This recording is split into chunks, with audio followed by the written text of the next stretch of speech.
Dès l'entame de match, 6 petites minutes suffisent aux Chamois pour bouter les Angevins hors du podium et se placer virtuellement en Ligue 1.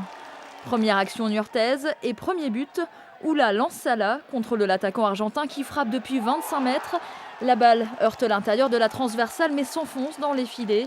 1-0 pour Niort, l'espoir pour l'heure est du côté des Chamois. Ça, c'était sans compter sur la dangerosité des Angevins sur le podium depuis 27 journées. La réplique intervient 8 minutes après la reprise sur une action de Socrier. Diminué depuis quelques matchs, Angers retrouve le chemin des filets à l'extérieur et plombe l'ambiance du stade René Gaillard. Tout est à refaire côté niortais. Difficile face à la défense angevine.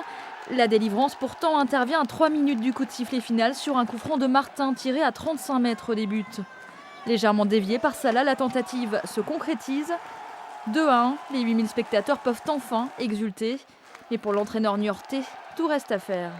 La pire des choses serait de se mettre une pression inutile. Il reste 9 matchs, il reste 27 points.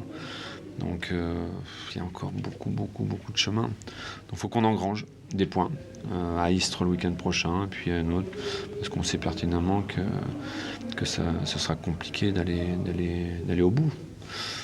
Mais on n'a rien volé non plus, on en est là, je pense qu'on a fait de bons matchs, donc il n'y a pas de raison pour que ça continue pas. Niort, meilleure équipe du championnat à domicile, monte pour la première fois sur le podium depuis 10 ans. Une place qu'il faudra défendre bec et ongle pendant 9 journées encore. Mais qu'importe, les Chamois peuvent désormais rêver de Ligue 1.